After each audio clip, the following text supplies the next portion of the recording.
Adelante, Adrián, cuando quieras empezar. Bueno, muchísimas gracias a Edgar y a todo el equipo.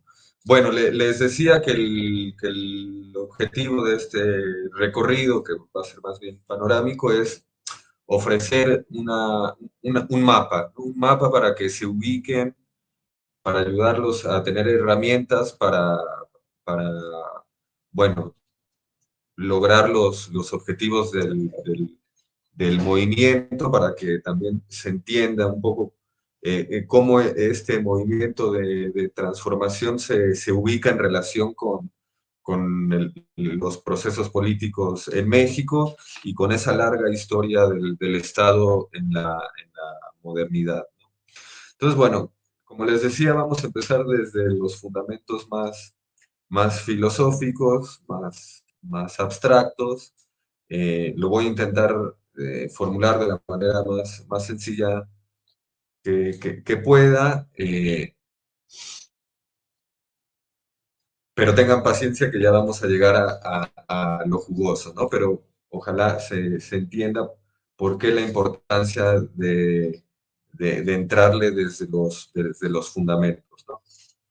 Entonces, bueno, como les decía, el Estado como concepto y como estructura, como forma de organización política de una sociedad, eh, tiene un origen, tiene un contexto de surgimiento.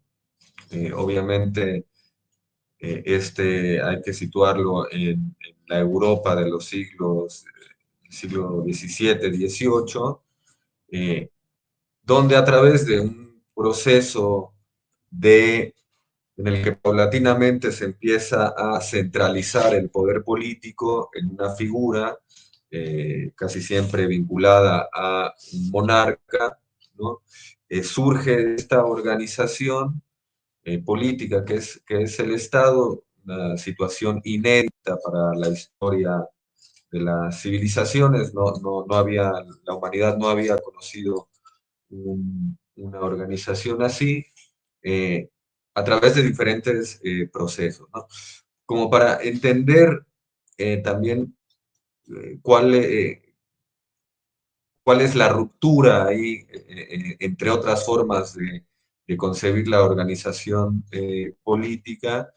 Hay que entender que hasta ese momento, pensemos por ejemplo en la sociedad medieval, uno podría pensar esta sociedad medieval como conformada por distintos estamentos, corporaciones, cuerpos, en las cuales había un monarca, pero este monarca tenía enfrente a otros grupos, ¿no? Que también constituían, formaban parte de esa comunidad política, ¿no?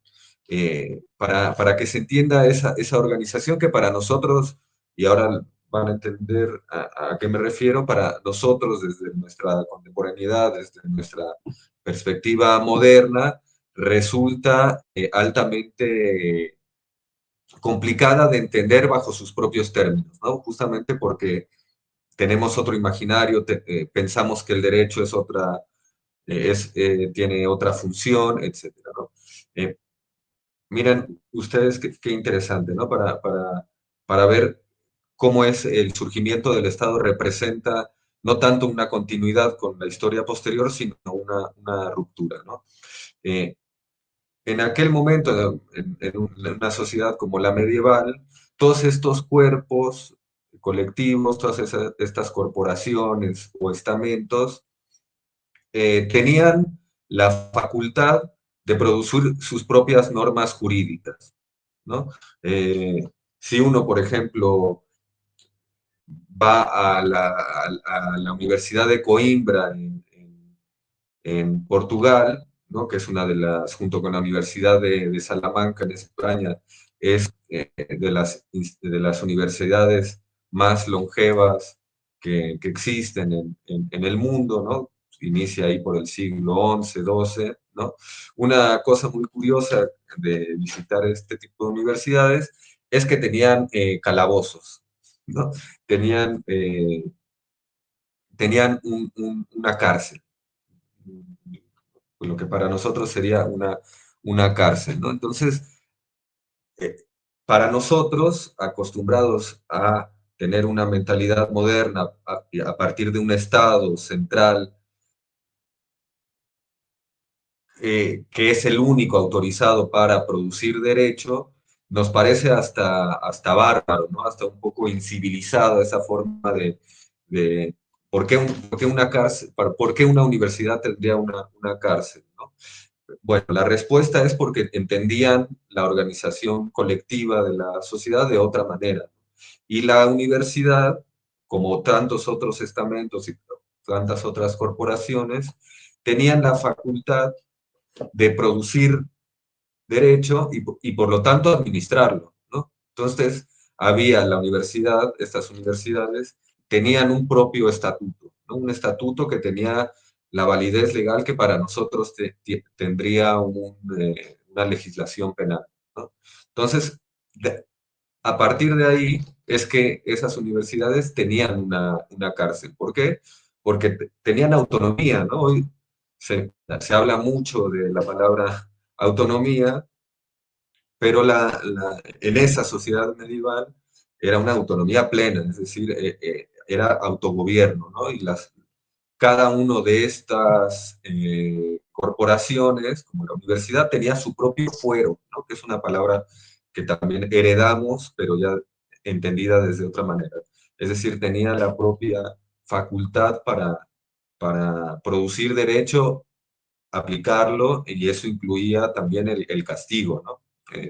Hoy, si una universidad intenta meter a su prisión a un estudiante, bueno, se arma un lío no menor, ¿no? ¿Por qué? Porque nuestro derecho, el derecho moderno, parte de la igualdad entre todos los individuos, ¿no? Todos los individuos somos iguales.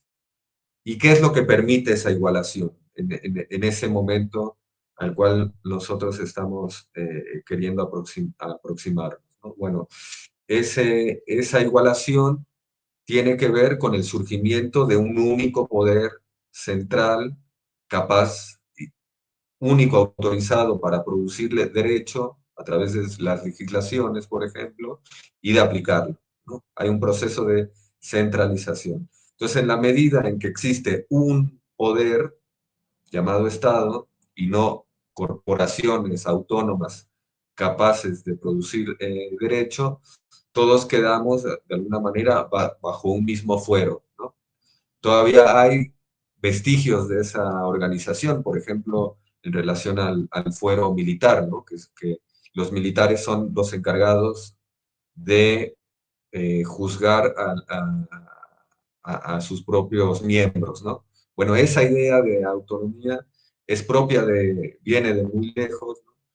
También algo queda de la vieja autonomía universitaria, pero fundamentalmente concebimos la organización política de otra manera, ¿no? Un poder central, igualdad jurídica entre todos los ciudadanos, y también el desarrollo de una administración pública, ¿no? Que también es un fenómeno histórico reciente, ¿no? Recuerden, por ejemplo, seguramente han escuchado, ¿no? Por ejemplo, la educación estaba en esa sociedad medieval distribuida en diferentes instituciones. Por ejemplo, las iglesias asumían una labor fundamental en la educación. Acá, la educación pública, y ese es otro concepto que marca el surgimiento del Estado moderno, es una facultad propia del Estado, ¿no? Propia del Estado, ¿no? Entonces, hay un proceso histórico de centralización de distintas funciones.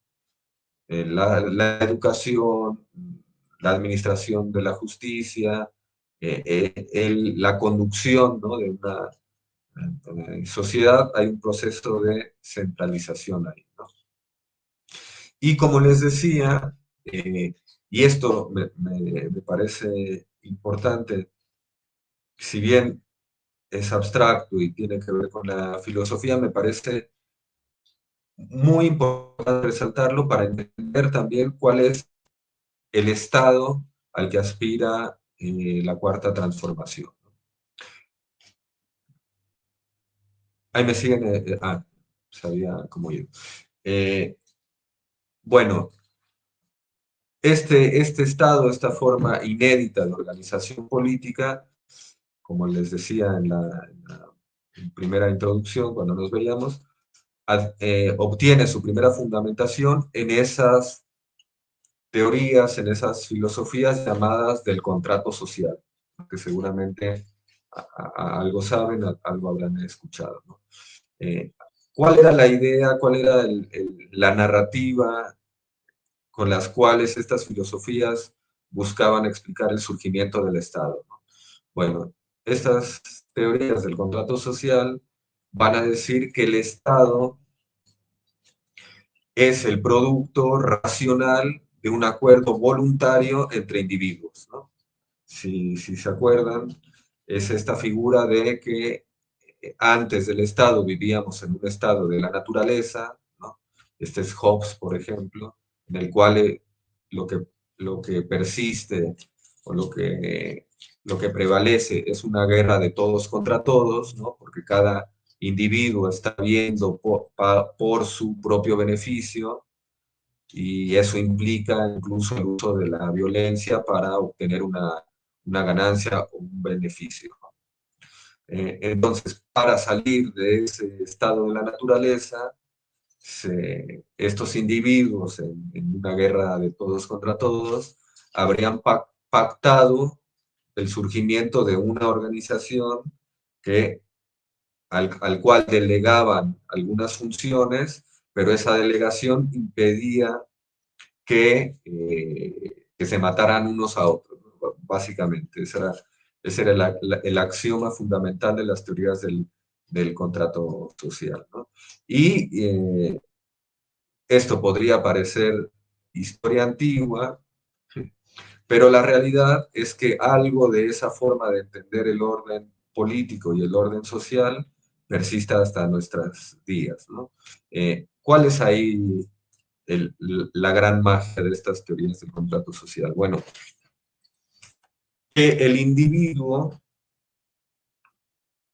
es un dato previo al Estado y a la sociedad, ¿no? Es decir, lo que explica que haya una sociedad, lo que explica que haya un Estado, es el individuo.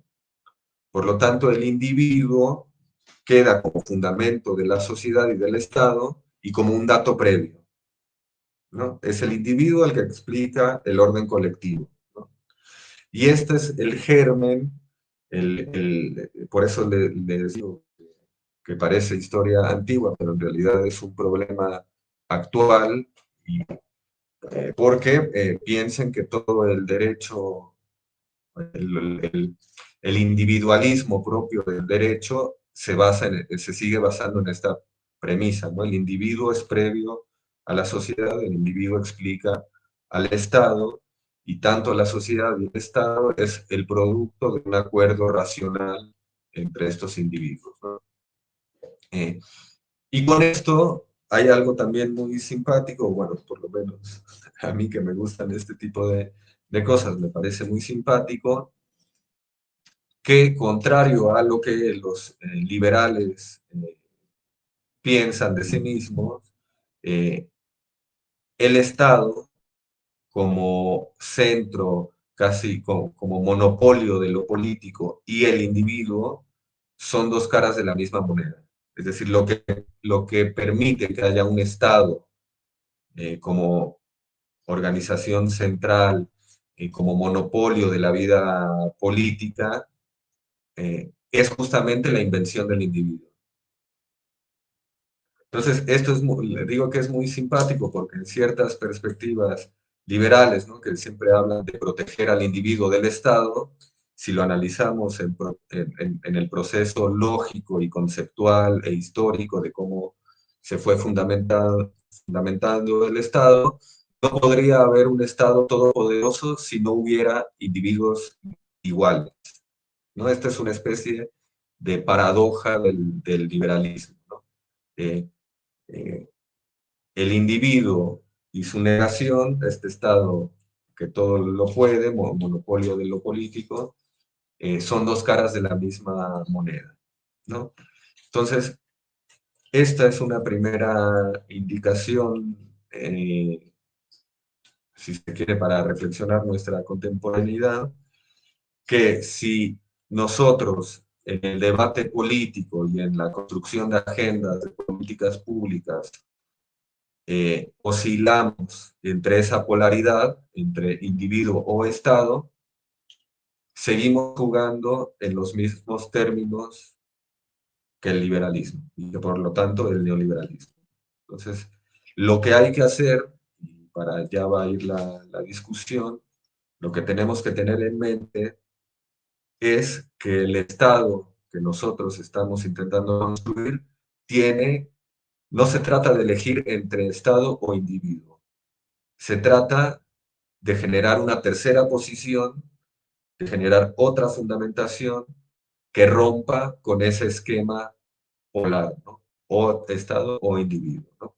Tenemos que salir de ese juego, ¿no? Entonces, ¿cuál es esa otra fundamentación? ¿Cuál es esa tercera posición que para mí es la perspectiva más fundamental y nuclear del Estado que tiene en mente la cuarta transformación, ¿no? Y el origen, porque también tiene un origen histórico, esta otra forma de comprender el Estado, justamente tiene que ver con el surgimiento de otro concepto que no es Estado ni individuo, sino que es sociedad. Y no me refiero a la sociedad civil, ¿no? Porque si se dan cuenta, y este es un término que les encanta en la oposición, ¿no? Que siempre hablan de sociedad civil. ¿Y qué es la sociedad civil tal como ellos lo presentan? Bueno, lo que no es Estado, ¿no? Lo que no es Estado es sociedad civil. Y la sociedad, y el Estado es lo otro de la sociedad civil, ¿no? Y entonces están jugando con esa polaridad, ¿no? O sociedad sin Estado, o Estado diferente de la sociedad civil, ¿no? Eh, Este concepto de sociedad que yo creo que a nosotros nos sirve como eje, como fundamentación de otro tipo, de otra forma de entender el Estado, no es esa sociedad civil. Es, para decir, es otro concepto de sociedad que incorpora al Estado, es decir, el Estado no es la negación de la sociedad, sino en todo caso, y eso es lo fundamental, el Estado es una organización de la sociedad. Es una, no es Estado o sociedad civil, sino es el Estado de la sociedad, ¿no? Es un ámbito, un concepto que lo que busca incorporar, reintroducir, es al Estado como órgano de una sociedad, ¿no? Entonces, lo que intenta es reintroducir al Estado en lo social, ¿no? Y acá ya por ahí empezamos a tener algunas pistas más, ¿no? Ahora, ¿de dónde surge esa otra forma de concebir al Estado, ¿no? Eh,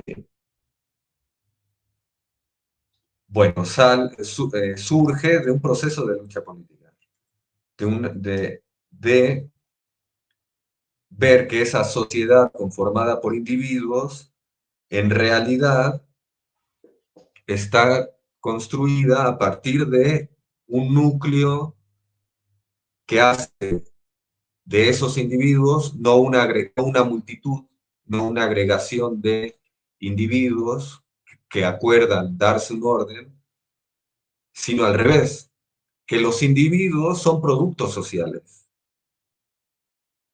que lo que explica el surgimiento de la persona humana como un valor, como algo que hay que resguardar legalmente, ese valor de la persona humana que está, por ejemplo, en los derechos humanos, no es un dato previo a la sociedad, sino es la consecuencia de una sociedad que ha decidido valorar a los individuos y a las personas humanas como algo que hay que cuidar, ¿no? Eh, y si lo pensamos con un poco de lógica o con un conocimiento muy intuitivo, eh, es una concepción de la sociedad mucho más próxima a nuestra propia experiencia, ¿no? ¿A qué me refiero?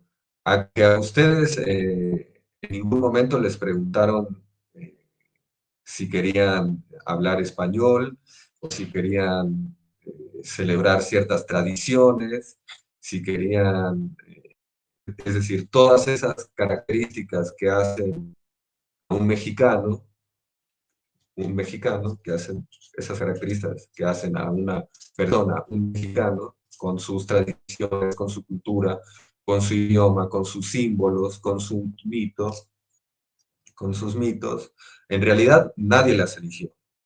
Se nos, se nos vienen dadas, ¿no? Cuando nos incorporamos a esta sociedad, eh, nos socializamos en esas tradiciones, nuestros padres, nuestras madres, las escuelas, con los maestros, las instituciones públicas también, ¿no? Pero también los rituales, ¿no?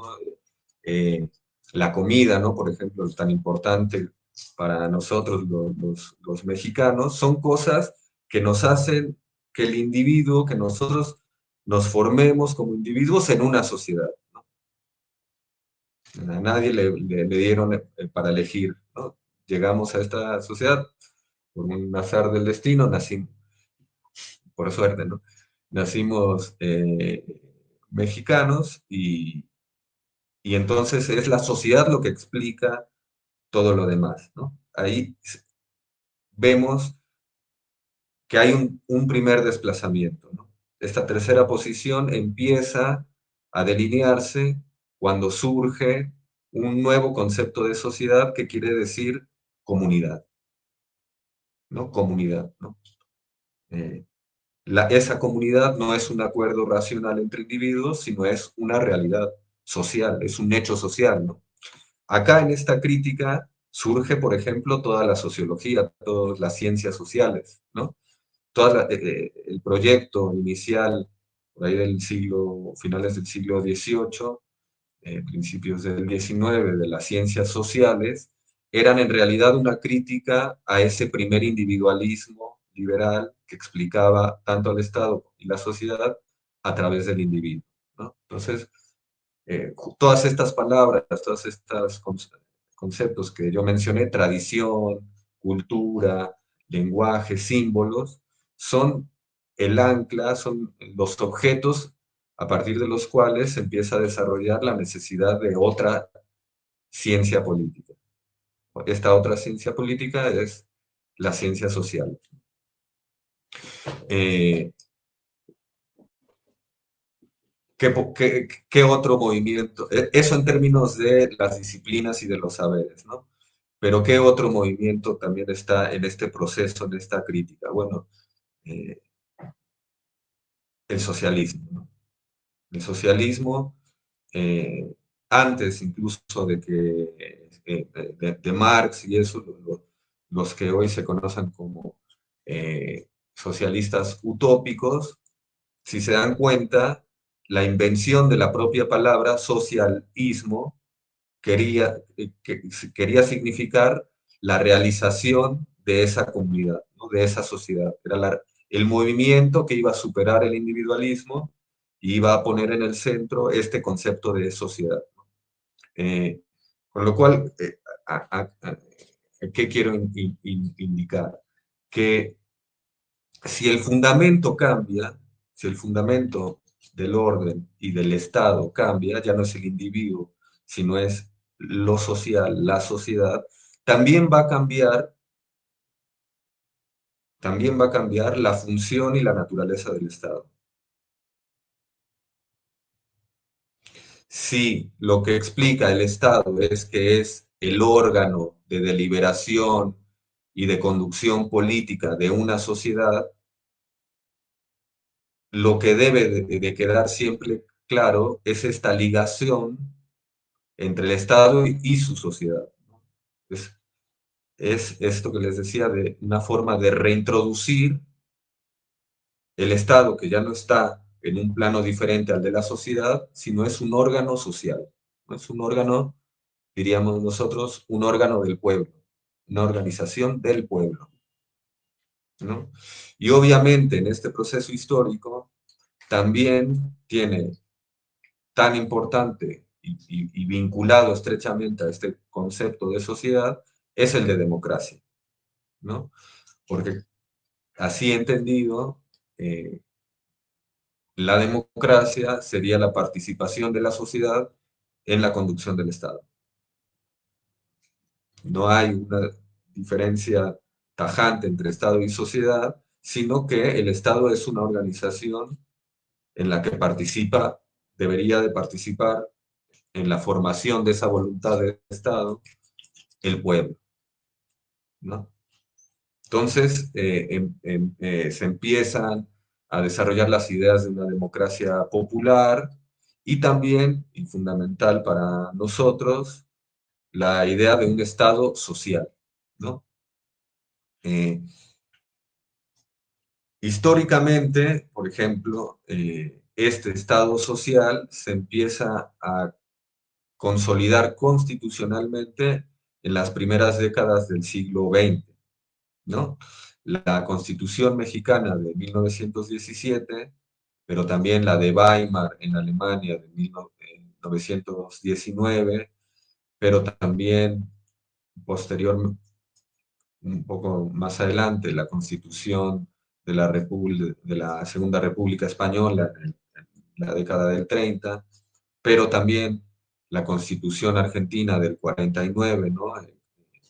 Hecha por el peronismo en Argentina, trabajan bajo el supuesto de lo que se trata es de crear un Estado subordinado al interés del pueblo, ¿no? Que sirva, que funcione para lograr el bienestar de esa comunidad, ¿no?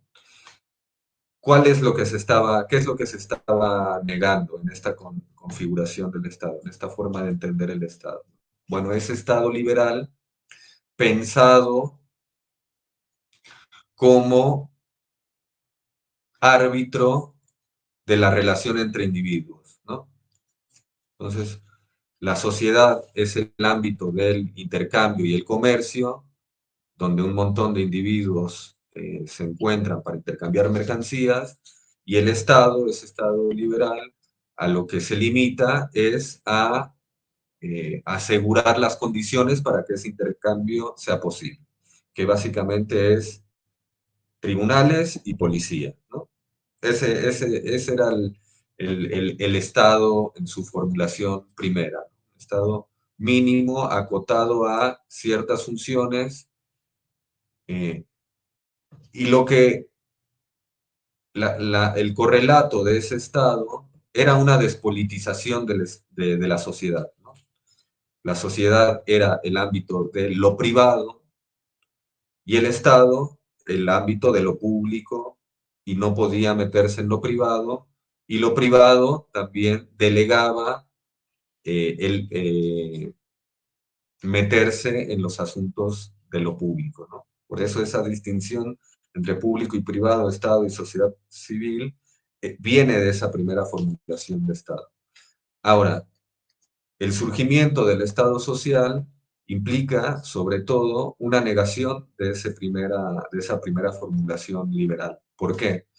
Porque el Estado empieza a través de, y esto es importante marcarlo, a través de un proceso de lucha, de un movimiento popular, de movimientos populares que reivindican para sí ciertos derechos sociales, ¿no?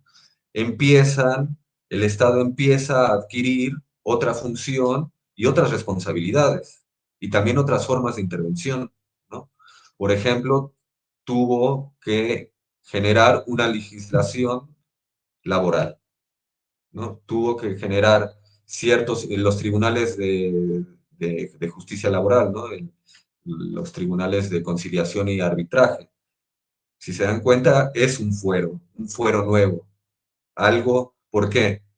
Porque es un fuero nuevo y es una rama, si ustedes ven la evolución del derecho moderno, el derecho laboral, es mucho posterior que otras ramas como el derecho público, el derecho administrativo, el derecho civil. El derecho civil es el primer, la primera rama del derecho, ¿no? Justamente porque lo que había que regular es ese cuerpo civil de ciudadanos. Pero a través del movimiento obrero, las demandas populares, los movimientos de reivindicación de derechos de ciertas clases, eh, se va generando, el Estado va generando nuevos dispositivos para intervenir y regular esa otra faceta. Esa otra faceta. Y si ustedes, por ejemplo, ven en los tribunales de justicia y conciliación laboral, que es un tipo de justicia que también tiene otra concepción en el sentido de que busca eh, el acuerdo entre grupos sociales diferentes, ¿no? Es decir, que esa sociedad de individuos empieza también a descubrirse como una sociedad con diferentes grupos, en este caso clases sociales, ¿no? El obrero y el patrón. Y en medio el Estado pone un dispositivo para la conciliación de esos intereses. Pero ¿qué hace además? No es que esos intereses valgan lo mismo en los tribunales de trabajo, ¿no? Hay un principio que dice, en caso de duda, se beneficiaría siempre al trabajador, ¿no? Es decir, que ahí hay una justicia, también una idea de justicia que no es el de la igualdad formal, sino el de la situación social de los grupos que participan en ese dispositivo, ¿no? Se le reconoce al trabajador como parte más vulnerable, ¿no? De esa relación, porque no tiene los medios que tiene el patrón, se le reconoce un interés superior, ¿no? En esa balanza, ¿no? Esta imagen de la justicia ciega con una balanza, en realidad, en esa justicia, los que menos tienen valen más, ¿no? A qué le suena eso, no? Por el bien de todos, primero los pobres. Es decir, el interés de una clase, de un grupo, de un sector de esa sociedad vale más justamente eh, porque están en una situación desventajosa. Entonces el Estado tiene que actuar ahí, no asumiendo el equilibrio formal, la igualdad formal entre unos y otros, sino ejerciendo una acción porque en realidad está así.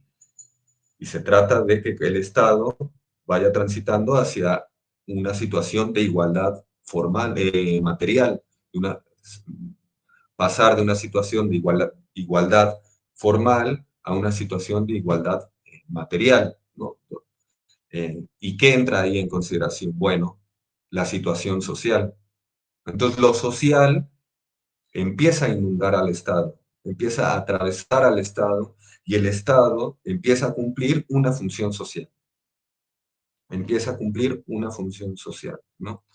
Eh, Hay un teórico alemán de la década del 20, 30, que es uno de los padres intelectuales del Estado social, un jurista socialista, no marxista, pero socialista, que hace toda una argumentación para decir que la función del Estado es siempre una función social. ¿Y cuál es esta función social? Organizar, colaborar, fomentar la cooperación entre las partes de esa comunidad que es la sociedad. No se trata de mantener el intercambio mercantil, ni de generar contrapesos. Lo que hace el Estado es actuar la cooperación social. Pero para que actúe la cooperación social se necesita reconocer que es parte de una comunidad, que es un organismo, una organización de una comunidad. ¿Por qué? Porque si lo que define al Estado es que es un órgano de un pueblo o de una comunidad, el fundamento del Estado no está en sí mismo, sino está en lo que hace de una comunidad una comunidad. Es un poco un trabalenguas, pero espero hacerme entender. Es decir, que lo que define y lo que le asigna al Estado su función y su naturaleza es que pertenece a una comunidad. Entonces, lo fundamental para definir esa función del Estado es la siguiente pregunta. ¿Qué hace que una comunidad sea una comunidad? No es el acuerdo voluntario y racional entre un conjunto de individuos. Es el lazo, la solidaridad, ¿no? Cuando el presidente, por ejemplo, habla de las instituciones sociales mexicanas como la familia, el tequio, ¿no? La ayuda mutua, lo que está diciendo es esto, de manera mucho más sencilla y amena, pero está diciendo que el núcleo importante es la solidaridad de esa comunidad llamada México, ¿no? Y que por lo tanto el Estado está subordinado a garantizar, a cumplir esa solidaridad, ¿no? Entonces es la sociedad lo que explica el Estado. Y el Estado, en tanto es un órgano del pueblo y de la sociedad, tiene una responsabilidad respecto a esta solidaridad, ¿no? Eso por un lado. Y por otro lado, esta forma de entender el Estado social, este desplazamiento, ¿no? En esta tercera posición que estamos intentando ubicar y reconstruir, hay otro término que surge, ¿no? En esa época, ¿no? En el siglo, finales del siglo XVIII, XIX, ¿no? Que es otro que ustedes van a reconocer como muy cercano a, a nuestro credo, a nuestra doctrina, etcétera, que es la justicia social.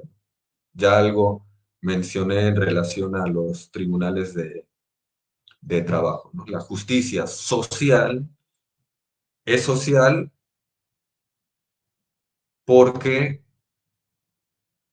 lo que se está intentando visibilizar en con ese desplazamiento ¿no? Esa necesidad de agregarle un adjetivo a la justicia, ¿no? Es una justicia social, ¿no? Es una justicia eh, que tiene que ver con señalar la insuficiencia de la igualdad formal propia del derecho y del individualismo jurídico, ¿no?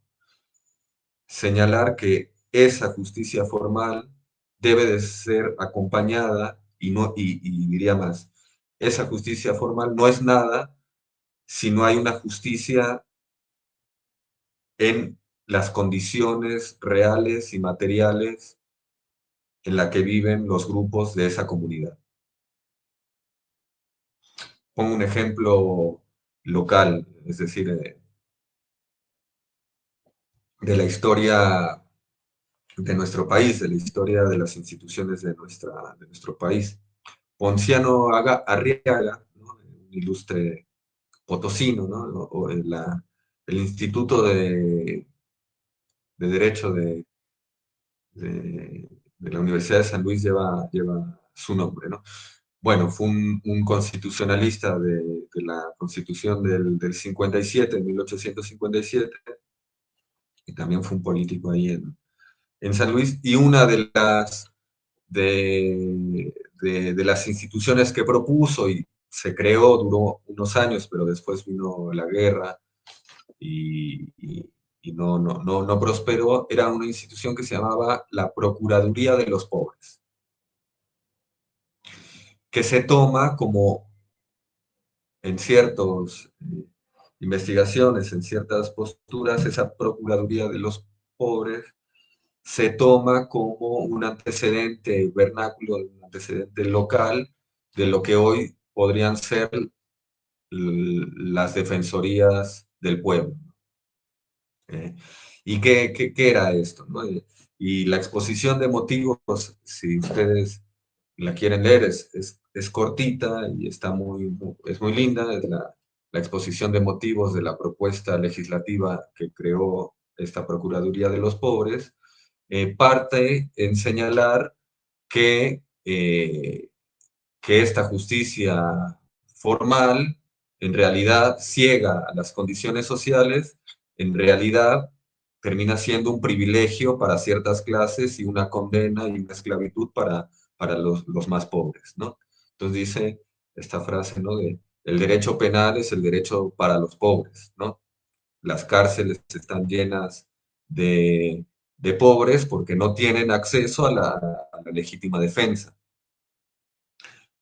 Justicia social, es decir, esa justicia pensada como abstracción, igualdad formal, termina siendo injusta si no se atienden las diferencias entre las clases, ¿no? Entonces, esta Procuraduría de los Pobres cumplía dos funciones, ¿no? Muy interesantes, que uno era como una especie de defensoría pública, es decir, había procuradores, los procuradores, un cuerpo de funcionarios que eran procuradores de pobres, que tenían la responsabilidad de patrocinar la defensa legal de las clases menos favorecidas, ¿no?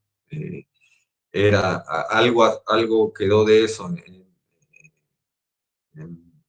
la Defensoría Pública, pero esto estaba estrictamente vinculado a la condición social y económica estas clases, ¿no? Patrocinaban la defensa legal de los pobres, ¿no? Había 5 procuradores de pobres en esa institución. Y la otra gran función, que esta me parece mucho más interesante, es que podían emitir recomendaciones a las autoridades destinadas a mejorar las condiciones sociales de esas clases, ¿no? Es decir, no solo tenían una posición de defensa, sino de promoción de políticas públicas eh, con el objetivo de mejorar las condiciones sociales que hacían del sistema de justicia un sistema injusto socialmente, ¿no? Entonces, eh,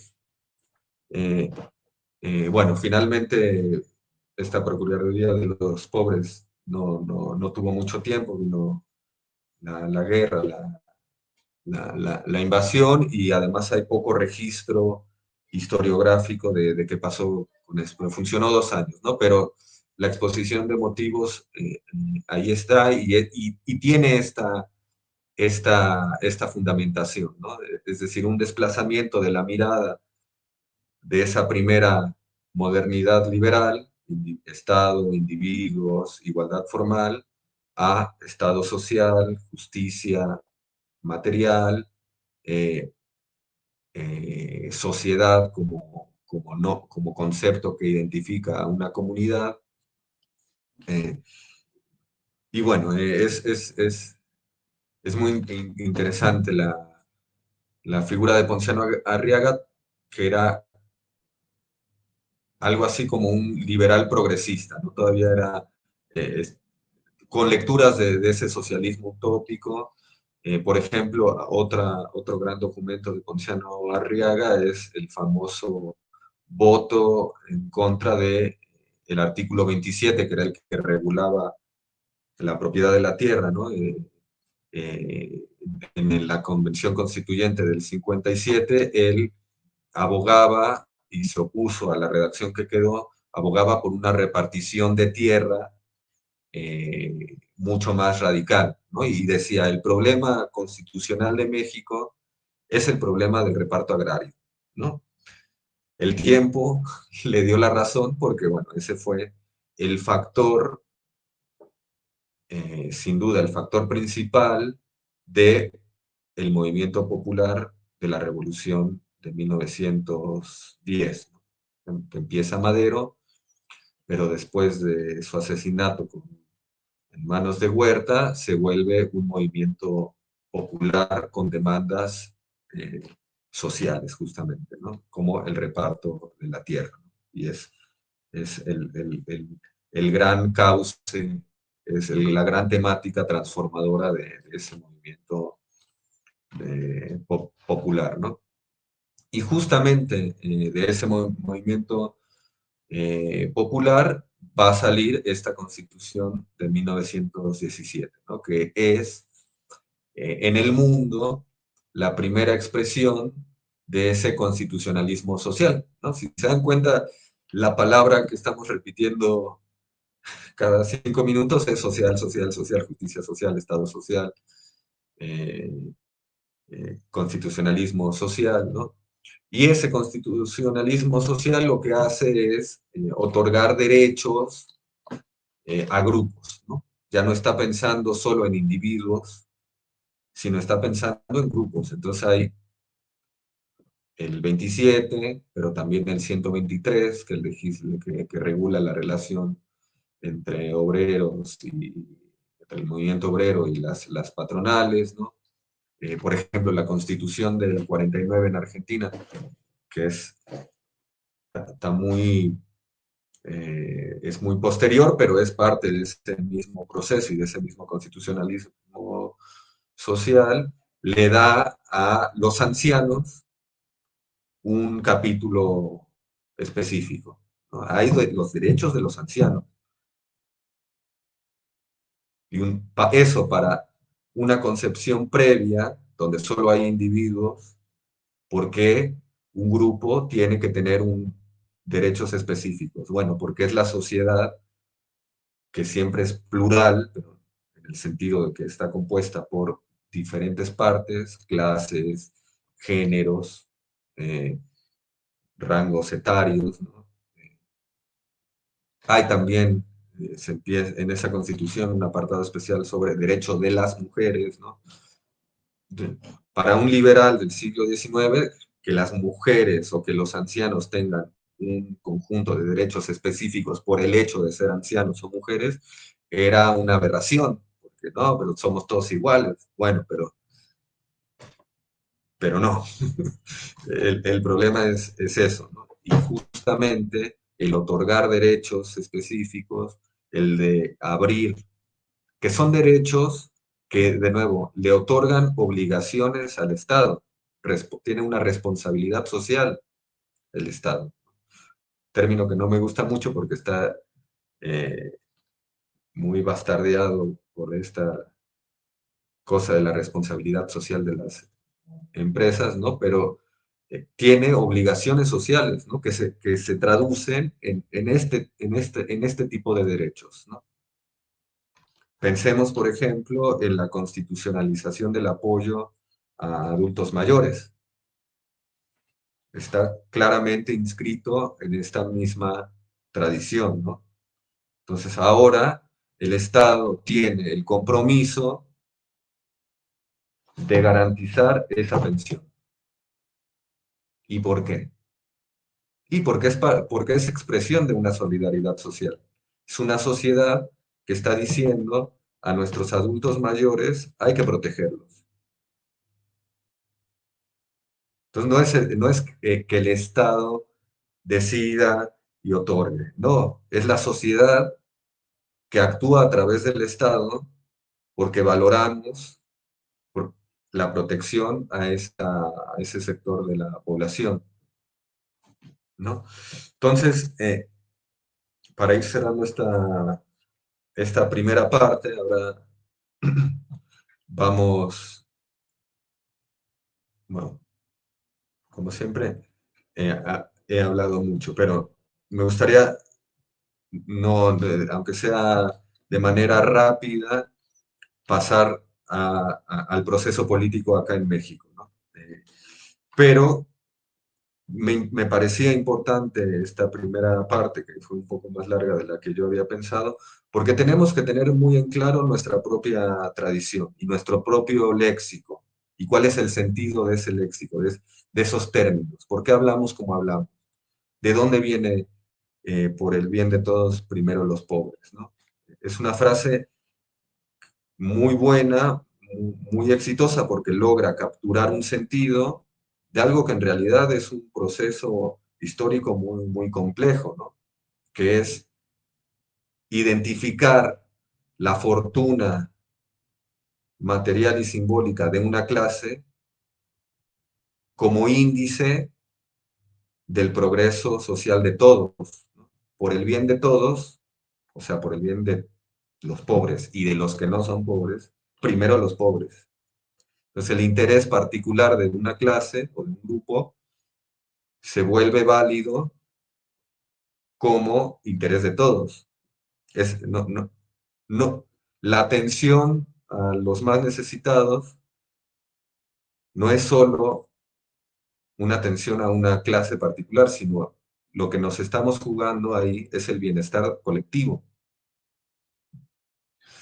Esa fórmula implica todo un proceso histórico de discusión, de nueva fundamentación del Estado, del orden social, sin el cual esa frase no sería posible, ¿no? Si estuviéramos en el siglo XVIII, sería incluso, y hay juristas que todavía lo verían así, como una especie de sacrilegio.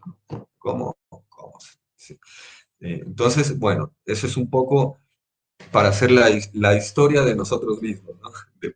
De explicarnos nuestras propias consignas, de restituirle su dimensión histórica. Entonces, vuelvo un poco a lo que decía al principio, en la introducción, cuando nos estábamos saludando. Sí, podemos o intentamos definir de manera sintética qué es la cuarta transformación. Bueno, es una transformación social del Estado, o es una transformación que aspira a un Estado social, ¿no? ¿Cuál es el otro gran concepto que anda dando vueltas por ahí? Bienestar, ¿no? Construir un nuevo estado de bienestar que garantice que el bien común, que es el núcleo de la solidaridad, esté bien resguardado por una institución, como es el Estado, ¿no? Por eso, y ya con esto les prometo que cierro esta primera parte, por eso cuando, esto es muy de la ciencia política también, ¿no? ¿Qué es el Estado, no? El, es el monopolio de la violencia legítima. No. O sea, la seguridad, en todo caso, es un servicio público que brinda el Estado, pero lo que define al Estado es su función social en conjunto, ¿no? Eh, no, porque si no, si el Estado es eso, bueno, basta con policía, con un chingo de policía, pero por la palabra, ponemos policías por todos lados y eso es el Estado, y no.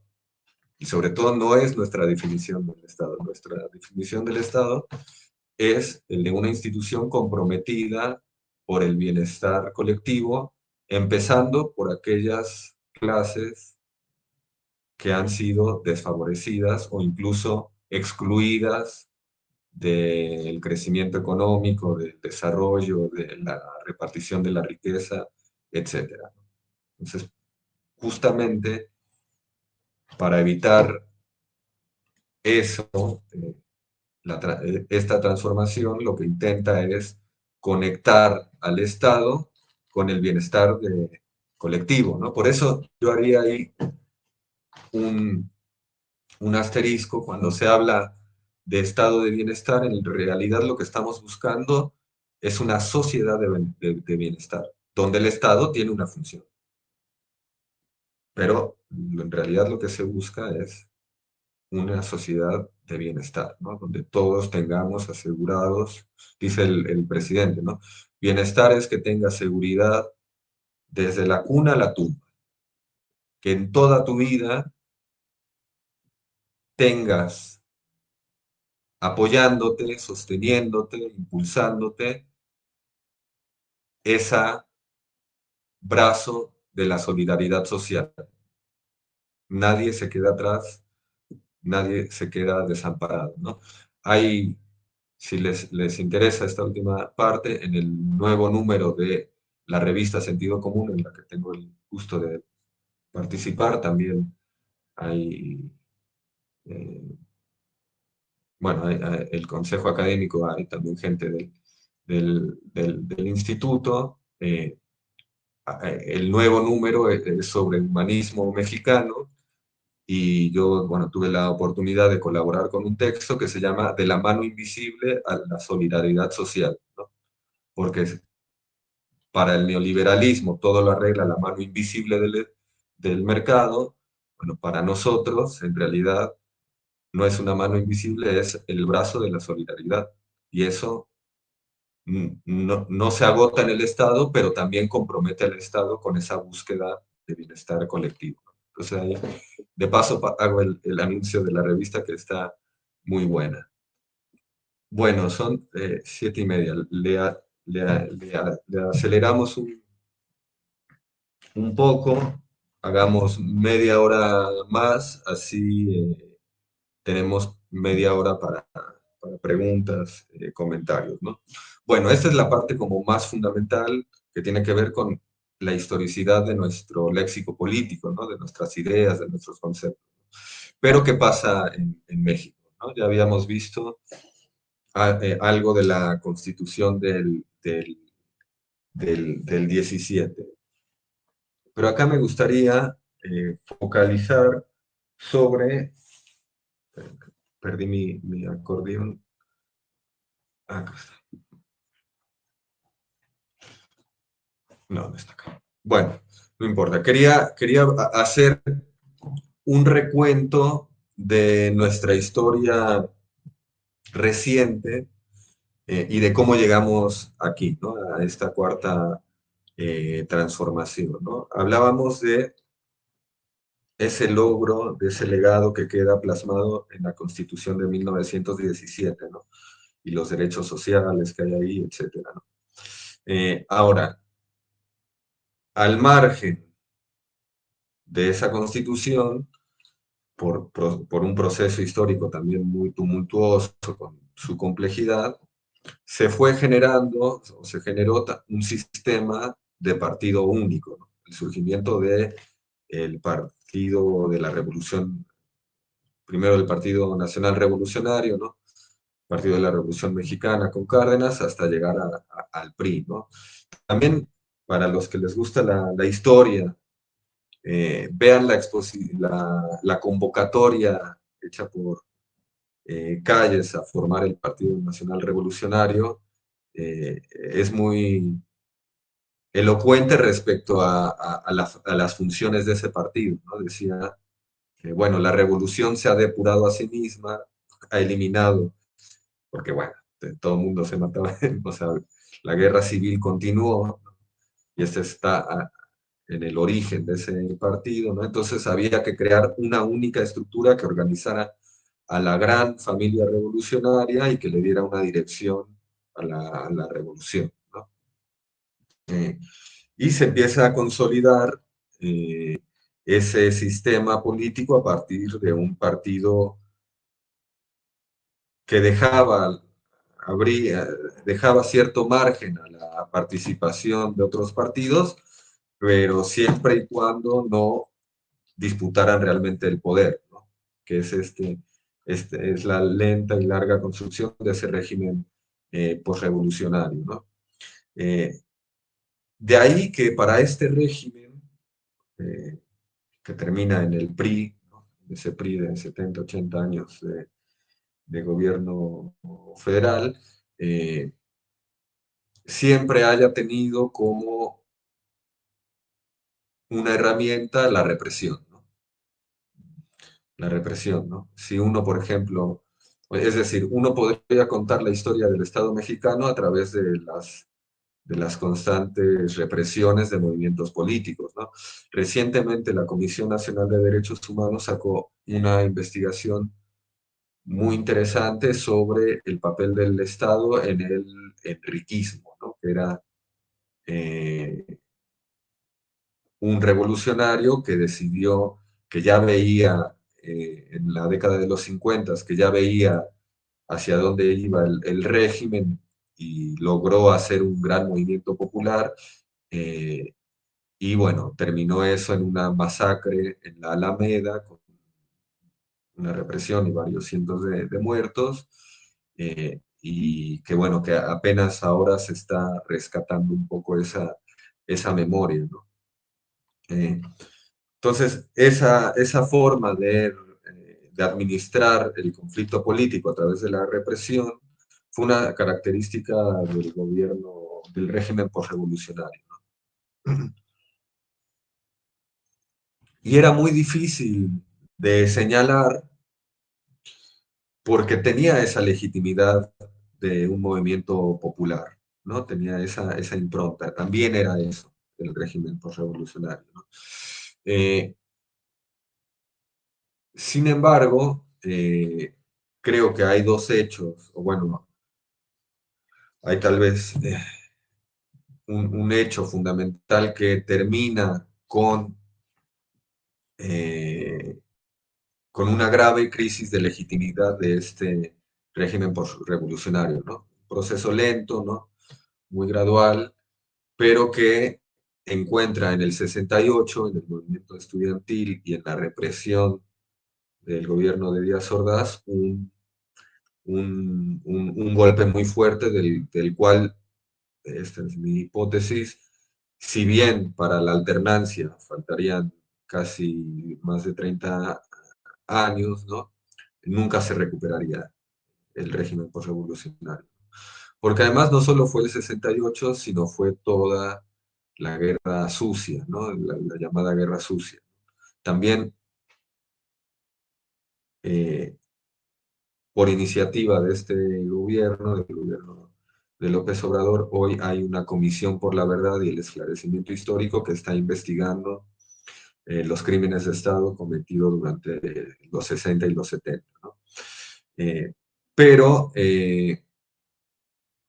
este movimiento, el movimiento estudiantil y la represión, que era algo muy habitual en ese régimen, bueno, generaron una opinión pública, digamos, para decirlo mal y pronto, se le cayó la fachada al régimen y quedó evidenciado su carácter represivo y antidemocrático, ¿no?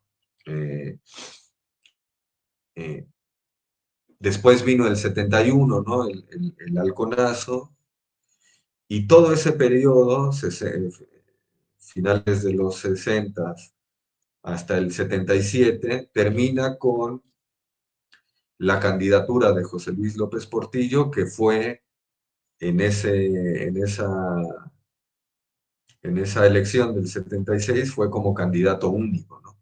El PAN estaba en una disputa interna y no se puso de acuerdo, no presentó partido. Los partidos de izquierda estaban ilegalizados y se presentó de manera simbólica a Valentín Campa, ¿no? Por parte del Partido Comunista, señalado y homenajeado por el propio presidente como un precursor del movimiento. Se presenta simbólicamente porque no tenía registro, y lo que viene ahí es la reforma política del 77, ¿no? Promovida por Reyes Heroles, y que de alguna manera buscó ir logrando mejores condiciones para la oposición, ¿no? Para que el régimen de partido único no fuera tan único, ¿no? Y bueno, muchos investigadores y marcan ahí, en el 77, en esa reforma, el inicio de una paulatina y muy lenta transición a la democracia, ¿no? Se legalizan los partidos de izquierda, se les se obtienen su registro, ¿no? Eh, y ahí hay un periodo muy interesante que conecta al 68 con el 88, con la candidatura de Cuauhtémoc Cárdenas por el Frente Democrático Nacional, escisión del PRI, del nacionalismo revolucionario del PRI, que se sale del PRI no solo por la falta de democracia, sino porque también ya era evidente el giro neoliberal de este partido. Y se presenta Cárdenas con una coalición donde también están estos partidos de izquierda eh, que habían obtenido su registro después del 77. De hecho, el registro del PRD era el de uno de estos partidos, ahora se me olvidó el nombre, creo que era sí, creo que era el del Partido Comunista o algún otro partido de izquierda socialista, ¿no? Que, que es el registro con el cual se crea el PRD, ¿no? Entonces ahí tenemos un proceso histórico interesante, 68-88, ¿no? Pablo Gómez, Pablo Gómez, eh, militante estudiantil en el 68, parte del PRD y hoy eh, titular de la unidad de inteligencia, de investigación fiscal, ¿no? Gran cuadro de Morena. Bueno, su trayectoria está implícita, está atravesada por este proceso, ¿no? 68-88. Eh, y es muy interesante, ¿no? Porque ahí después tenemos otro momento, otro bloque histórico que yo situaría entre el 88 y el 2018, ¿no? ¿Por qué? Porque después de la candidatura de Cárdenas se crea el PRD, eh, se crea el PRD y y ahí están ya los tres partidos que se disputarían el poder entre el 88 y el 2018, ¿no? El PRD, el PAN y el PRI, ¿no? Que, bueno, ahí es el fraude del 88, el, la implantación del neoliberalismo, Carlos Salinas de Gortari, la alternancia con el PAN, que es una alternancia con continuidad en la política económica neoliberal, y llega hasta el 2018 y ahí hay algo que me resulta muy interesante, muy llamativo, es que ese sistema de partidos que duró del 88 al 2018, hoy está miniaturizado en la coalición Va por México. Es ese sistema de partidos el que está ahí. Se hizo miniatura y se agrupó en una coalición, ¿no? De centro derecha, ¿no? Eh, PAN, PRD y PRI, ¿no? Y surge, eh, bueno, el gobierno de López Obrador y un vertiginoso ascenso, una ola guinda impresionante que realmente debe de tener poco parangón en el mundo, es decir, es realmente un crecimiento, el de Morena, impresionante, ¿no? Se crea como organización civil en 2011, se vuelve, se empieza el proceso para convertirse en partido político en 2014. En 2015 se presenta a las primeras elecciones, gana algo así como 35 diputados federales, y en 2018 gana la presidencia y de 2018 a 2022 forma gobierno en 21 estados de la República, incluyendo la Ciudad de México, ¿no? Entonces, de 2015 a 2022, para la vida de un partido, es realmente poco, ¿no? Eh, y, y pasó de 35 diputados federales a gobernar, a ser mayoría en ambas cámaras y gobernar 21 estados. Con lo cual yo celebro mucho no solo esta iniciativa del Instituto Nacional de Formación Política, sino no solo de este curso, sino en general que haya un instituto de formación política, porque hay que asegurar la transmisión y la formación de esos principios que nos hacen algo reconocible ante la ciudadanía y ante el pueblo, ¿no? No somos un partido que se presente como, como un partido de cuadros sin principios e ideología, sino es un partido que tiene convicciones muy firmes, tiene una filosofía, ¿no? Que recientemente identificada por el presidente como el humanismo mexicano, y es muy importante cuidar eso, ¿no? Asegurar la transmisión y la reflexión, porque no solo es una transmisión acrítica y unilateral, sino que la identidad es siempre también una pregunta, ¿no? ¿Qué somos?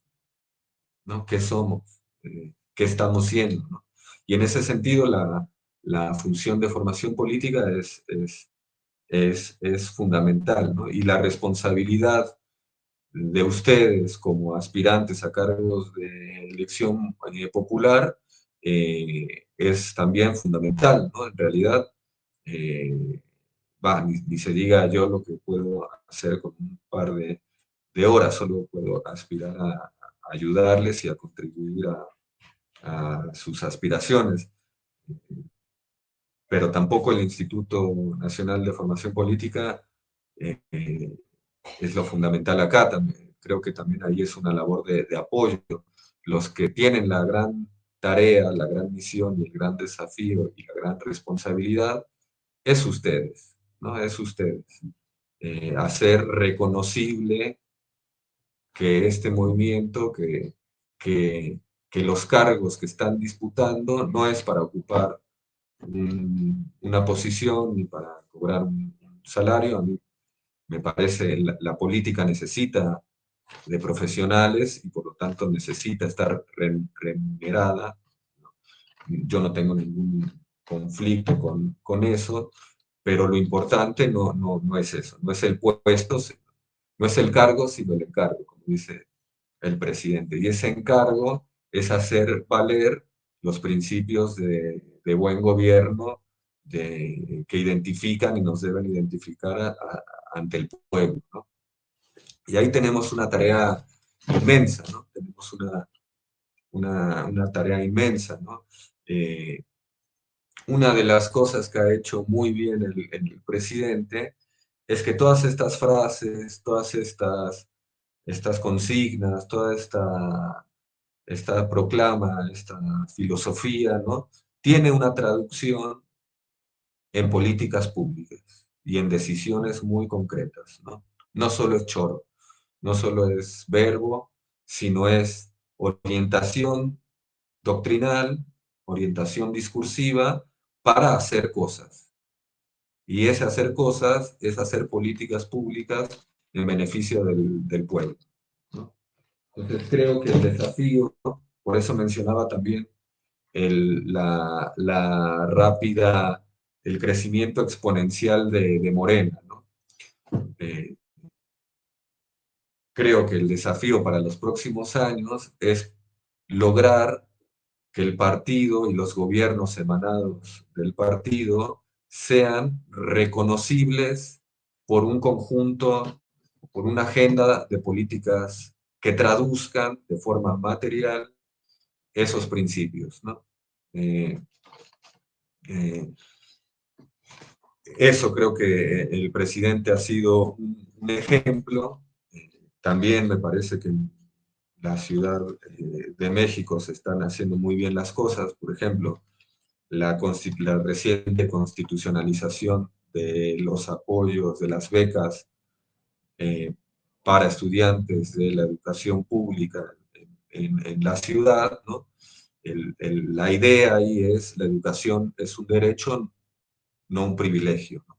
Porque antes había una beca que se le otorgaba. Le apreté un botón sin querer.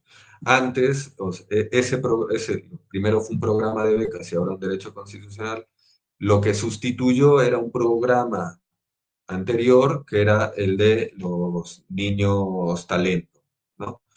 Que condicionaba el apoyo económico al rendimiento escolar. ¿Y qué pasaba ahí? ¿Saben en qué se usa mayoritariamente el apoyo, esta beca en la Ciudad de México? En alimentación. En alimentación. Es decir, ¿cuál es la lógica ahí? Que si uno premia o supedita el apoyo económico al rendimiento, lo que está generando, en realidad, lo que está reproduciendo, es una situación de desigualdad. Porque para rendir bien en la escuela hay que tener buen transporte, hay que estar bien alimentado, hay que tener tiempo para estudiar, a veces hay que ayudar en la casa, en los trabajos, tienen que tener tiempo, y entonces subordinar o condicionar ese apoyo a los mejores rendimientos justamente era desconocer las condiciones sociales en las que se ejerce ese derecho, que es el derecho a la educación, ¿no? Entonces volvemos a lo del principio, ¿no? Entonces yo creo que tener una perspectiva de largo plazo sobre el Estado, conocer bien nuestros principios y por qué hablamos como hablamos, ¿no? Esta cuestión que a mí me interesa mucho, que es la historicidad de nuestro propio lenguaje político, ¿no? Por qué creemos en lo que creemos. Tener muy presente eso les va a permitir el día que ojalá ustedes ocupen un cargo de representación popular, busquen siempre traducir esos principios en decisiones que le mejoren la vida a la gente. Hay un lema que está en el Ayuntamiento de la Ciudad de México que también me parece muy interesante para reflexionar, porque dice, eh, hay un lema que está ahí en el centro, en el Zócalo, que dice, gobernar es servir a la ciudad. Gobernar es servir, es servicio. Servicio viene de siervo, de ser siervo de algo, ¿no? Bueno, están los servidores de la nación, ¿no? La política es servicio, es que no es una posición de privilegio, no es una distinción eh, social, dedicarse a la política ni asumir responsabilidades. Se parece más a una función de mayordomía, de ponerse a disposición, de dar servicio, de ser siervo del pueblo, ¿no? Eh, Creo que esa concepción de la política, en la cual es una carga comunitaria, ¿no? ¿Se acuerdan? Tal vez algunos de ustedes estén más cerca de esas realidades sociales, ¿no? Muchos de nuestros pueblos, ¿no? Este reservorio de moralidad y de solidaridad social que menciona el presidente, ¿no? El tequio, la ayuda mutua, están en todas estas funciones de carga comunitaria, ¿no? De como parte de la comunidad te toca ponerte al servicio de, de los proyectos colectivos, del bienestar colectivo, etcétera, ¿no? Entonces la idea de servicio, de que la política es servicio y gobernar es un servicio a la ciudad, es subordinar, de nuevo, poner a la política como acto de subordinación, de acompañamiento, de servidumbre, de carga comunitaria en bienestar del pueblo, ¿no? Y eso no se nos tiene que olvidar nunca, ¿no? Estamos en esto para servir al pueblo, jamás para buscar el beneficio propio, sino para cumplir, vigilar que el Estado cumpla con su función social. Entonces, ¿y cómo? Es una pregunta abierta, ¿no? ¿Con qué políticas plasmo esto? Bueno, hay un amplio abanico de posibilidades que también tiene que ver con las propias situaciones de dónde se ejerce el cargo, ¿no? Eh, es decir, no podemos solucionar este problema estableciendo un conjunto de políticas públicas y solo son estas. No, es un acto también creativo, de imaginación, de pensarle, de identificar problemas y proponer soluciones. Y esos problemas siempre son situados, dependen de la coyuntura, del momento, del distrito, de la función que desempeñen. Entonces, siempre tener en cuenta ese largo proceso histórico y tener en cuenta y muy claros nuestros principios y por qué tenemos esos principios y cuál es la transformación que estamos buscando, les va a permitir resolver ese enigma, porque si no la política sería un acto mecánico, ¿no?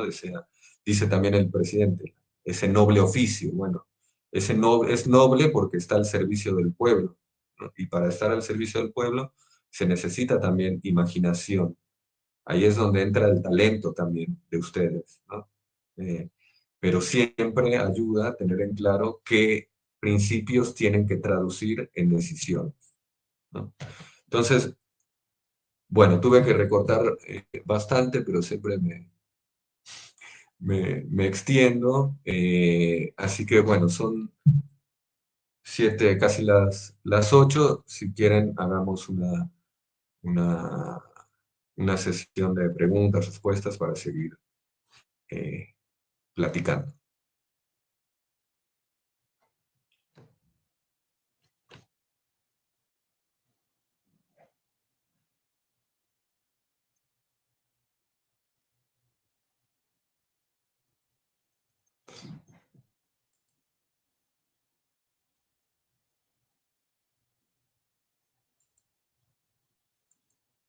Bueno, ahí el equipo me dice cómo hacemos. Me pasan las preguntas por el chat.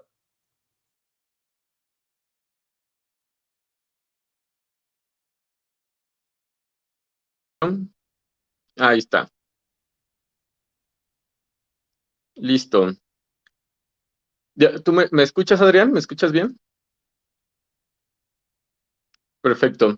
Vale, bueno, compañeras, compañeros, ya tenemos aquí algunas preguntas que nos han hecho llegar. Te voy a leer tres preguntas y nos vamos con esas. Em, Primero, Andrés Arroyo de Metepec, Estado de México. Pregunta, ¿qué límites deben existir dentro del Estado a la llamada tiranía de la mayoría? ¿Qué debería estar fuera del alcance del Estado? Segunda pregunta, Carlos González Flores de Querétaro. Pregunta, ¿cómo calificarías al Estado surgido de la Revolución de Octubre de 1917 en Rusia? Y nos vamos con una más. Vicente Pérez, también de Querétaro. Pregunta, ¿cuál es la vocación de Estado del pueblo mexicano? Entonces nos quedamos ahorita con esas tres preguntas, Adrián. Te regreso la palabra. Bueno, muchas gracias, José Manuel. Muy buenas preguntas y complejas cada una. A ver, sobre esta cuestión de la tiranía de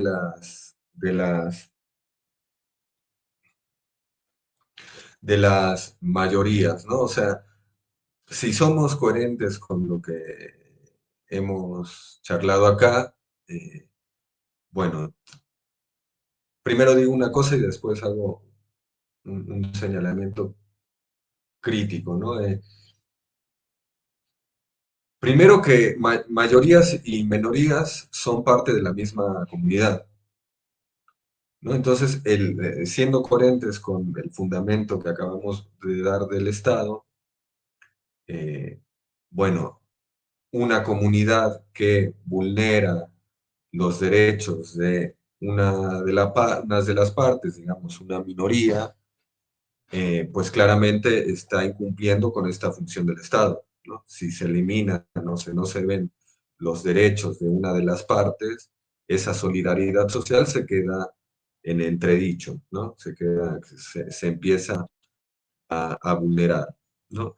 Eso en un plano general, ¿no? Ahora, eh, ya pensándolo más en el debate político actual, eh, creo que el problema de las democracias, sobre todo durante el periodo neoliberal, no fue tanto la tiranía de las mayorías, sino la tiranía de las minorías económicas y de privilegios, ¿no? Es decir, acá lo que se está intentando es que el interés de las mayorías populares, cuente, ¿no? Cuente como criterio de legitimidad, ¿no? Y en esa disputa, eh, esta cuestión de la tiranía de las mayorías se usa como coartada, muchas veces se usa como coartada para conservar privilegios, ¿no? Eh, para conservar privilegios. Hago un breve señalamiento también crítico eh, es un léxico que también, de mayorías, la tiranía de las mayorías, que viene también muy de la idea de democracia liberal de los Estados Unidos, ¿no? Donde hay un montón de contrapesos, eh, ¿no? Toda esta cuestión de los contrapesos que algunos comunicadores repiten y que debemos examinar un poco más. A ver, que que Morena tenga mayoría en las dos cámaras y pueda impulsar reformas constitucionales, ¿es una tiranía de la mayoría, en serio? Yo creo que no, es un claro mandato mayoritario expresado en la plataforma del partido, y lo que se recibe ahí es que Morena pudo formar una mayoría para llevar a cabo una política de transformación, ¿no? Obviamente la oposición a fomentar este miedo a la democracia se dirime no solo, pero la formación de mayorías es un criterio fundamental en la política democrática, ¿no? Es ver quién logra formar una mayoría. Se utiliza también como para, para frenar esa transformación. Esto no quiere decir que los derechos de todas las partes que conforman esta comunidad deben de ser respetados, ¿no? Entonces ahí viene justamente el tejido y el análisis fino, ¿no? ¿Qué tanto es una minoría o qué tanto es la defensa de unos privilegiados, digamos? Eh, no los veo, a ver, una minoría puede ser la comunidad yaqui, es una minoría étnica, eh, a la cual nunca se le han respetado sus derechos, ¿no? Esas son las minorías que en todo caso hay que proteger. Y de hecho, el régimen neoliberal los ignoró por completo. Entonces, en la disputa política de nuestro país, eso de las mayorías, en realidad, se usa más como coartada que como un problema real, ¿no? Después, todo por derecho y nada por la fuerza. Es decir, creo que en esta construcción de un nuevo Estado social, de un nuevo Estado de bienestar, hay que aprender de la experiencia pasada y vemos que derechos sociales sin democracia tampoco va, ¿no? Tampoco va. Entonces, creo que esta transformación tiene que ver con recuperar esas funciones sociales del Estado, de que sirva como palanca de progreso social, de movilidad social, de justicia, etcétera, pero también que que esté abierto al pluralismo, a la participación política, ¿no? La oposición cada 3 días anuncia un nuevo golpe de Estado, ¿no? Entonces, suele, y es un problema también de las derechas en otras partes del mundo, que como el sentido común neoliberal va en retirada, no puede confesar su propuesta de gobierno y recurre a susar miedos porque no puede decir lo que realmente quiere hacer, ¿no? Aunque a veces se les nota. Por ejemplo, esta diputada local de la Ciudad de México que salió a decir, bueno, vale decir que el PAN fue el único partido que se abstuvo de votar la constitucionalización de las becas en la Ciudad de México, y una diputada del PAN salió a decir que era tirar dinero a lo pendejo, ¿no? Bueno, a veces se les sale, ¿no? Porque el inconsciente es traidor, ¿no? Pero imagínense que Anaya, que se va, o Lili Telles, se presente a candidato o candidata a decir que va a quitar el apoyo a adultos mayores. Pues tampoco son mensos. No lo van a decir porque nadie no los vota ni el oro. Todos tenemos un familiar que ha sido beneficiado y que realmente le significa un aporte esa pensión. Entonces, como no pueden decirlo, bueno, se van a estos discursos sobre el peligro para la democracia. Bueno, pero hay que mantenerse críticos, ¿no? Ahora, a lo que no podemos volver es a ese régimen autoritario, porque justamente Morena tiene esas dos vertientes. Está en contra del neoliberalismo y en contra del autoritarismo de ese PRI, ¿no? Si se acuerdan, estos dos periodos históricos, 68-88, es esa doble lucha contra el neoliberalismo y a favor de la democratización, ¿no? Y no puede haber una sin la otra. No puede, el proyecto de transición que vimos entre el 2000 y el 2018, ¿no? Los dos gobiernos panistas y el de Peña Nieto, era un intento sí, de pluralismo partidario, pero pero con abandono de las responsabilidades del Estado, ¿no? Entonces, en algunos rubros de democratización se avanzó, pero no resultaba sostenible porque atrás había una política económica y un modelo de Estado que en los hechos excluía a una gran porción de la población, ¿no? Entonces, de nada te sirve una democracia pluralista en ese sentido si las condiciones sociales excluyen de la política y de la toma de decisiones y de los programas de gobierno a las grandes mayorías populares, ¿no? Entonces, siempre hay que tener en claro que Morena tiene que hacer las dos cosas, ¿no? A favor de un Estado cercano a la gente, garante de derechos, pero también democratizador, ¿no? No a la censura, no a la represión, al contrario, ¿no? Por ejemplo, otra de las medidas que se constitucionalizaron fue la revocación de mandato. Eh, eh,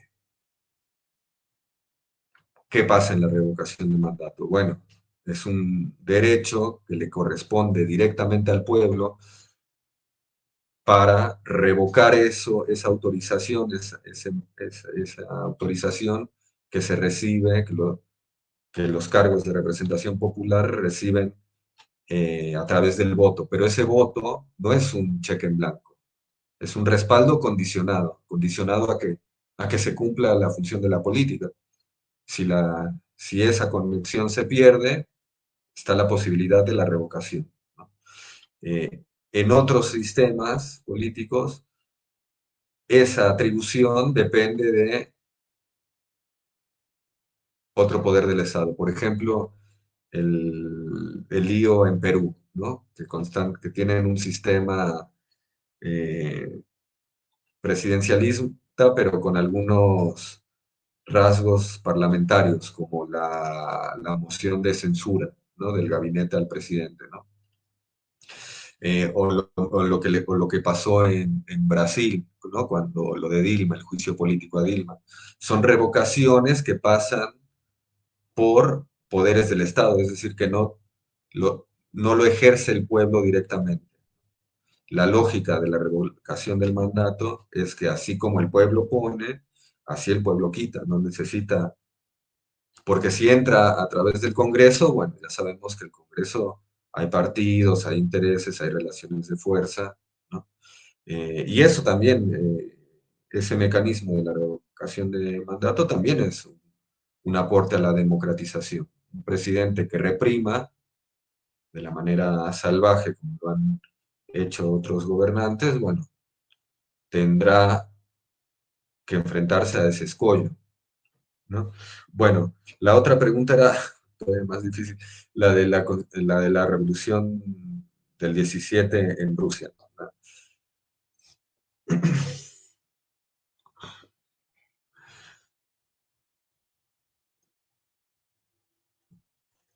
Me parece que no hay que idealizar esos procesos, ¿no? Hay que aprender de la historia, ¿no?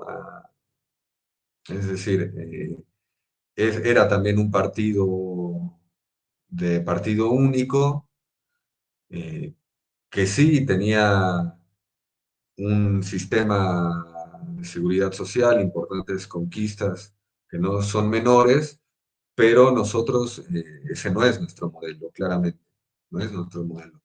Nuestro modelo es Estado y democracia. Estado y democracia, fortalecer esas dos cosas, ¿no? Sería daría como para una otra charla mucho más larga, ¿no? Para examinar el caso ruso, ¿no?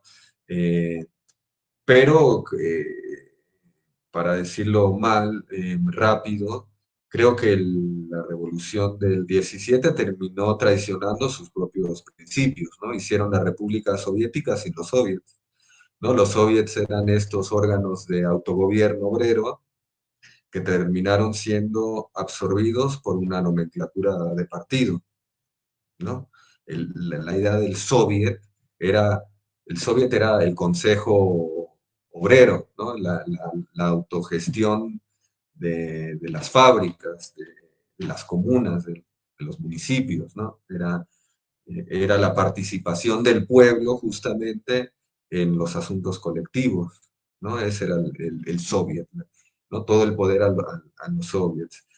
Después, bueno, ese régimen por ciertas características propias también de la cultura rusa y de las estructuras sociales en Rusia, terminó siendo otra cosa muy diferente. No hay que idealizar ahí. Hay un libro muy bueno que les recomiendo, no sé si se consiga acá en México, que es de un maestro mío que se llama Claudio Ingerflom. Es argentino, que se llama eh, El revolucionario profesional, ¿no? El revolucionario profesional. Y lo que habla es de cómo cierta estructura de gobierno y de poder de la Rusia zarista termina reapareciendo con rasgos soviéticos. Y uno, si se quiere, o lo que estamos viendo hoy con la Rusia de Putin, ¿no? Eh, eh, donde se mezcla un gobierno de extrema derecha con ciertas reivindicaciones de la antigua República de la Unión de Repúblicas Socialistas. Entonces, es un caso como para analizar más a detalle y me parece que está muy permeado por las características de la cultura rusa, ¿no? Pero para no hacerlo muy extenso, porque no tenemos el tiempo para analizarlo, la verdad no es nuestro modelo. No es nuestro modelo. Nuestro modelo es, hay que buscarlo en nuestra propia historia, nuestra propia historicidad, ¿no? Ese es también el intento. Fíjense, muy interesante, en Cárdenas, en el gobierno de Lázaro Cárdenas, él hablaba, década del 30, ¿no? Él hablaba de sobre todo en su gira presidencial, en su gira de campaña antes de ser presidente, toda esa campaña, por ahí están también publicados los discursos, son muy apasionantes, él dice estar construyendo un socialismo a la mexicana. Y dicen, no queremos ni, ni, ni el, ni el libre comercio estadounidense, ni el totalitarismo soviético. Queremos un socialismo a la mexicana, ¿no? Eh, eh, ¿Y qué es esa la mexicana? Bueno, está la pregunta, pero también esta convocatoria del presidente a pensar un humanismo mexicano creo que apunta a eso, ¿no? Entonces, creo que el modelo está en nuestras raíces, ¿no? Justamente en esta idea de que somos una comunidad nacional, que no implica, al contrario, la comunidad, la mexicana, muy solidaria con Cuba, por ejemplo, con los exiliados, ¿no? Un nacionalismo que no niega otras nacionalidades, sino al contrario, proclive a integrarlas. Creo que para nosotros las referencias, en todo caso, hay que buscarlas ahí, en nuestra propia cultura. Y había una tercera, ¿no? Pero,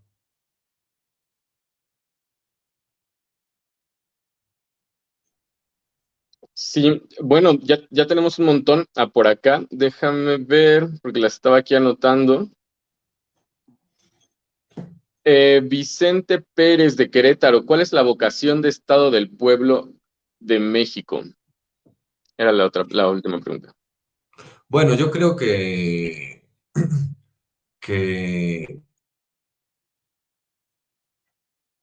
a ver si entiendo bien la pregunta, ¿cuál sería como la concepción nuestra del Estado? Yo creo que, que, que- que de nuevo esas intervenciones en la mañanera, cuando el presidente reivindica estos lazos, estas instituciones sociales, ¿no? Yo creo que el Estado al que aspiramos un poco es el reflejo de eso, ¿no? Por ejemplo, a mí ese término de la ayuda mutua, a mí me gusta mucho para pensar el Estado, ¿no? El Estado como un Estado que favorece la ayuda entre nosotros, ¿no? Que es un eslabón más de esa solidaridad que nos une, ¿no? Y que se despliega a ratos, ¿no? Esa solidaridad que fluye en los desastres naturales, ¿no? Que rápido la gente se pone. Yo creo que ahí está el fundamento de nuestro Estado, en eso que somos como comunidad. Y la verdad que somos privilegiados porque tenemos una historia muy densa culturalmente, muy densa con esos lados, ¿no? Por eso también a mí me duele mucho lo que sucedió durante el periodo neoliberal. Y no es casualidad que la gran crisis de derechos humanos y de violencia, ¿no? La guerra contra el narco, haya coincidido con el neoliberalismo, ¿no? El resultado es que ese lazo social se debilitó, se secó, y hoy lo que tenemos es mexicanos disolviendo en ácido a otros mexicanos, ¿no? Entonces, creo que en 2018 se dijo basta a eso, ¿no? Y realmente creo que estábamos al borde de la disolución social, ¿eh? No es exagerado. Yo creo que el síntoma es esa, la crisis de la violencia que todavía nos azota y es uno de los, si no es que es el gran problema a resolver, y la propuesta es resolviendo es resolverlo volviendo a poner en el centro esa solidaridad social, ¿no? Atender las causas es eso, es más, es eso, ¿no? Entonces, creo que habría que buscarlo por ahí. Gracias, Adrián. Pues, compañeras, compañeros, se nos está casi acabando el tiempo. Tengo aquí dos preguntas que me parece que nos ayudarían muy bien a empezar a cerrar la sesión. No se vayan, compañeras, compañeros. Después de esto, nada más tenemos unos anuncios importantes que hacerles. Em, bueno, Adrián, te leo las preguntas que me parece que, te digo que van muy, muy de la mano y que creo que nos pueden ayudar a cerrar la sesión. Zulet Texas, un saludo, compañera que estuvo con nosotros en el Diplomado de Buen Gobierno. Saludos, Zulet. Desde La Paz, Baja California, pregunta, ¿cuál sería la conexión de la teoría del Estado en este momento de la historia de México, la Cuarta Transformación, con el enfoque corriente del humanismo mexicano y desde la conciencia social? Le pone entre paréntesis, revolución de las conciencias. Y otra pregunta, dice, híjole, aquí no tengo el nombre, una disculpa que no lo mencione, pero nos preguntaba el compañero o compañera, nuestro presidente en la marcha del 27 planteó el humanismo mexicano como parte del modelo de gobierno de la Cuarta Transformación. Sobre esto, ¿qué opina y de qué forma podemos lograr y promover en la práctica este modelo en todos los niveles de gobierno?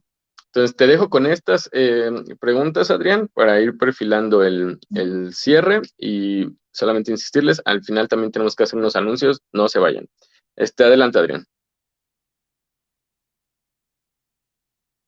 Ah, tu micrófono.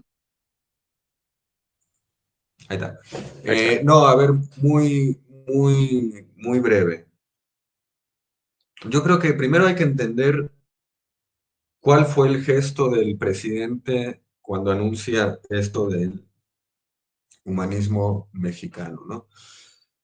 Yo creo que ahí eh, a mí me da un poco de risa porque contrario a lo que piensan nuestros detractores, de que este es un movimiento populista y personalista y el líder carismático, mesías tropical, yo creo que lo que hizo ahí el presidente, porque hay que reconocerlo, somos un movimiento que se ha articulado en esta primera etapa bajo un claro liderazgo, ¿no? El del presidente, ¿no? Lo que no entienden es que este liderazgo es siempre una relación a doble vía, ¿no? Es un líder de un pueblo, es el líder de un pueblo. Decían los antiguos, los primeros demócratas radicales, ¿no? Decían, un jefe sin pueblo no es un jefe, pero un pueblo sin jefe sigue siendo un pueblo, ¿no? Entonces, ese vínculo, ese liderazgo de López Obrador es un compromiso también, ¿no? No es que está mi imagen del encantador de, de serpientes que no sé, ¿no? O sea, el flautista de Jaime, ¿no? Que va tocando y todos vamos ahí atrás. No, es un compromiso y las marchas, los encuentros públicos, las asambleas refuerzan ese vínculo, ¿no? Y no les voy a fallar, ¿no? Dicen, no les voy a fallar, ¿no? Entonces, eh, ¿quién manda ahí? No es que sea un líder autosuficiente, ¿no? Es un vínculo y todo vínculo tiene dos vías, ¿no?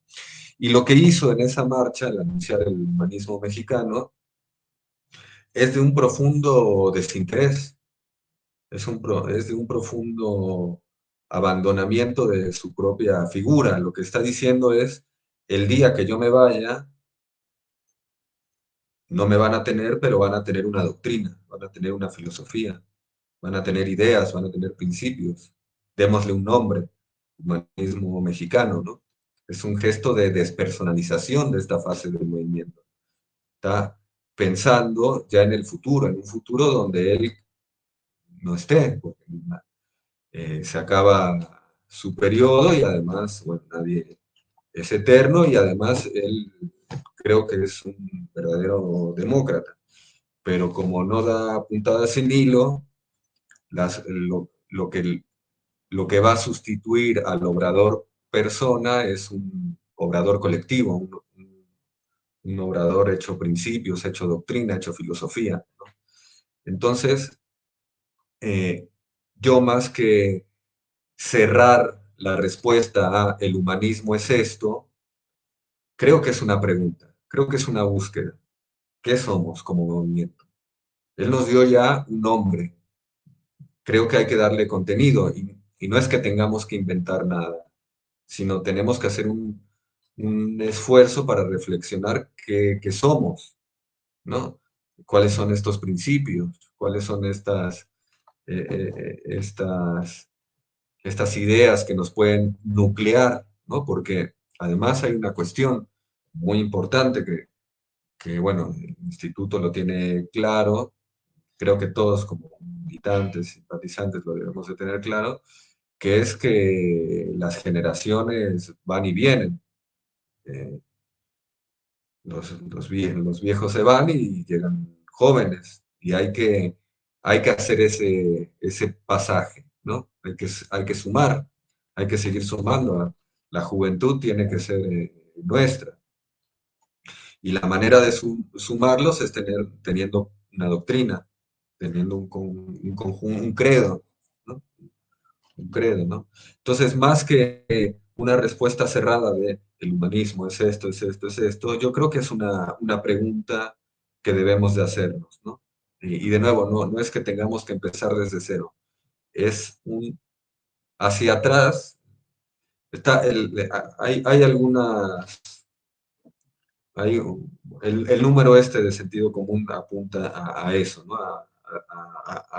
A participar de esa pregunta y de esa convocatoria lanzada por el presidente, ¿no? Pero creo que hacia atrás el humanismo histórico es una retrospectiva, es una mirada que busca sistematizar qué ha sido el obradorismo, y hacia adelante es la posibilidad de que el movimiento continúe. Lo que se está en juego ahí es la continuidad del movimiento, ¿no? Por eso es importante que se tomar en serio esa convocatoria, ¿no? Muchas gracias, Adrián. Pues, compañeras, compañeros, le hemos estado dando seguimiento a sus preguntas y de hecho, muchas de ellas me da mucho gusto leerlas. Me parece que van muy, muy enfocadas al tema. Como ustedes saben, pues somos muchos. Esto lo hemos estado repitiendo porque, pues, de alguna forma nos plantea ciertas limitaciones en cuanto a este tipo de interacciones en vivo. Yo les vuelvo a insistir que hagamos uso de los foros que están en plataforma y bueno, también ustedes se van a dar cuenta que todo lo que acabamos de ver con el doctor Adrián se vincula y se complementa muy bien con lo que está y con el contenido que está en la plataforma digital. Hay preguntas por ahí que de hecho se van a ir desarrollando a lo largo del programa, por eso les digo que me da gusto ver muchas de esas preguntas ya en el chat, ¿no? Con esto estaríamos cerrando. Adrián, te agradecemos de parte de todo el equipo del instituto el tiempo que nos has brindado para hablar de este tema y darnos seguimos aquí ahorita en este primer módulo de encuadre general. Si ustedes se dan cuenta, y quiero esto, vamos a guardarlo para la última sesión del programa. De hecho, con esto que acabamos de empezar, prácticamente vamos a terminar en el último taller de cierre de este programa. Por eso empezamos con esto y vamos a terminar con esto, ¿no? Entonces, muchas de sus preguntas se irán desarrollando a lo largo del contenido del programa. Antes de cerrar, por aquí había una pregunta que me pareció buenísimo, qué bueno que nos preguntaron una compañera, y se pregunta rápida de logística, en el calendario marca sesión para el 21, pero es martes, ¿es un error o sí habrá sesión? Como les comenté, el día de ayer hay algunas sesiones que se llevarán a cabo en días distintos, a un jueves o un viernes. Esto es por cuestión del ponente o la ponente, ¿no? En este caso les comentaba también que todas las fechas que ustedes ya pueden ver en el calendario, que me parece por ahí no lo hemos compartido en Telegram, pero hoy mismo se los estamos compartiendo, pero ya lo tienen en el micrositio, entonces ya lo pudieron ver, de hecho, desde toda esta semana. Pero sí, efectivamente, la sesión va a ser el 21, es una sesión virtual. Nos va a estar acompañando el compañero Ismael Carballo y vamos a estar hablando sobre historia universal desde la perspectiva de México, ¿no? Entonces, para que lo tengan ahí, les recomiendo, métanse al micrositio, revisen el calendario, de cualquier forma se los vamos a mandar ahorita por el Telegram, ahora sí sin falta, pero no dejen de revisarlo. Como les comentaba, lo único que podría llegar a cambiar en ese calendario sería el que las sesiones fueran presenciales, virtuales o solamente virtuales.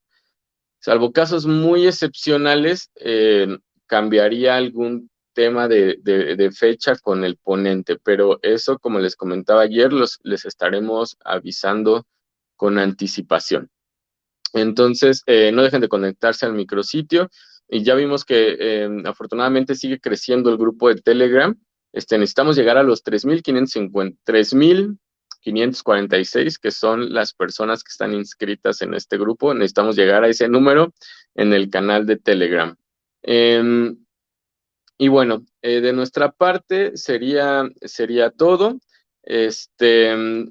Quiero también comentarles algo, otro anuncio. El lunes vamos a tener otra sesión para dudas logísticas administrativas. Entonces, les vamos a estar mandando la liga. De igual forma, la vamos a tener a las 6 de la tarde. Esta sesión, por favor, nuevamente, de una vez hacemos la atenta solicitud para todas y todos ustedes, pues ya lleven sus preguntas muy puntuales, lean toda la información que ya tienen en el micrositio, en la plataforma, en los correos que han recibido de nuestra parte, porque muchas de las preguntas que nos hacen, la información ya la tienen ustedes, solamente es cuestión que se den un ratito de leer toda esta información que pues ya está a su disposición.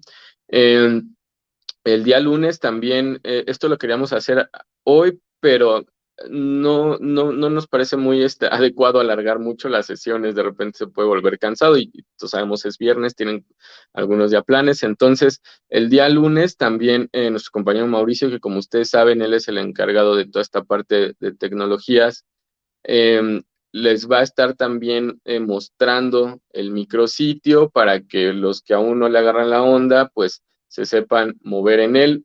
Insisto muchísimo, es importantísimo que lo tengan presente, que se conecten desde ahí, y bueno, y que le den seguimiento a todo el contenido que está en la plataforma. Antes de cerrar, insisto, por favor, sobre sobre esta sesión y muchas de las preguntas que nos dejaron, no dejen de hacerlas en el foro y por ahí, compañeras, compañeros, aquí tenemos también mucha gente que ha estudiado el tema, que le sabe al tema, otras que por su propia experiencia de vida, acuérdense, aquí partimos de este principio que nadie lo sabe todo y nadie lo ignora todo. Entonces, por ahí si ven una pregunta de un compañero y tienen algo que aportar, no duden en hacerlo, ¿no? Esto es importantísimo y es parte de esta visión que estamos tratando de generar frente a esta visión individualista de este individuo, que justo con esto empezó el doctor Adrián su ponencia, este individuo del liberalismo, pues nosotros queremos oponer una visión colectiva, ¿no? Comunitaria de nuestra vida, ¿no? Vivimos en sociedad, ¿no? Entonces, hagan suyo ese espacio, que es de todas y todos ustedes. Nuevamente, doctor Adrián, le agradecemos de parte de todo el equipo del instituto el tiempo que nos ha brindado. Y también recordarles que esta ponencia pues va a estar grabada, más bien se grabó, va a estar en la plataforma. Vamos a ir subiéndolas para que ustedes las puedan consultar cuantas veces lo requieran. Entonces, bueno, con esto damos por concluida la sesión. Les mando un fuerte abrazo y que tengan un excelente fin de semana. Igual, muchas gracias a ustedes. Un abrazo y buen fin de semana. Hasta